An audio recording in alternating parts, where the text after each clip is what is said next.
પૃથ્વી ક્યાં સહજાનંદ, અરે વૃંદાવન ગોકુળનો તમે આજે 5,500 વર્ષ થઈ ગયા તો આમ વ્રજભૂમિમાં લોકો આળોટતા હોય છે હે તે ગરડાની વાત તમે મૂકી દો તમે કે જ્યાં 30-30 વર્ષ સુધી સહજાનંદ સ્વામી જેમાં આળોટ્યા છે એમ કયો 500 પરમહંસો, સેંકડો હરિભક્તો જે અક્ષર ઓરડીમાં પોતે નિવાસ કરીને પોડ્યા, જ્યાં પોતે દેહોત્સર્ગ કર્યો, જ્યાં એમનો ભૌતિક શરીર દિવ્ય દેહને કહેવાય શ્રી વિગ્રહનો અગ્નિ સંસ્કાર થયો, જ્યાં માણકે એના વિયોગમાં પ્રાણ છોડી દીધા, પૂંજા ડોડિયાઈ જાય પ્રાણ છોડી દીધા, જ્યાં સેંકડો લોકોએ સહજાનંદ સ્વામીના દેહોત્સર્ગ પછી વિયોગમાં આંસુઓ છારી, આંસુઓ એ ભૂમિ ઉપર પડ્યા. કેવી ભૂમિ, એ લીમડો લીલુડો જ્યાં પંક્તિઓ કરીને પીરસતા, એ જીવબાના ઓરડાની સામે હજી પણ રાખ્યું છે, જ્યાં રોજ સહજાનંદ સ્વામી આવી અને થાળ જમતા એ સ્થાન.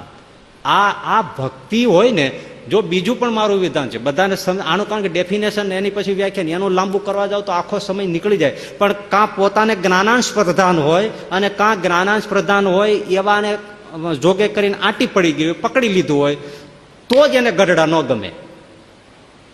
પણ ખરેખર જો ભક્તિનું લક્ષણ શું છે? માનવ ચરિત્રો ગમે, ભગવાનના માનવ લીલાઓનું સ્મરણ ગમે, ચરિત્ર ગમે. હે તો એ ગઢપુર એ તો રમણભૂમિ છે, મનુષ્ય ચરિત્રો છે, એનો વિહાર આમ તાદ્રશ્ય મંડે થવા.